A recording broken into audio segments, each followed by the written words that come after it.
Hi, it's Aaron Workout with Ricardo Amigo Real Estate in Todos Santos, Pescadero, and Cerritos.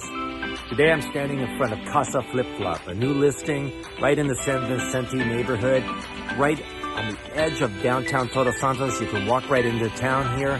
This is a 2-bedroom house with a single casita outside too, so you have 3 bedrooms total, so it's very flexible. It's built on a slight downward slope up on the hills here, second tier from the top. So if you were to add a second story or build any structure like that, you'd also have really beautiful views going down into the valley here, views of the ocean.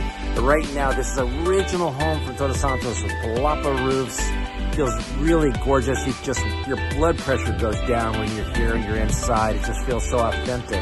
It also has like a sitting area outside with a little bodega and a little walk up down here for anything by the driveway and by the front area here. So this is an amazing opportunity to own a piece of property right in town. It's, like I said, walking distance to everything from here. So give us a call. We'd love to tour this house with you. See you soon.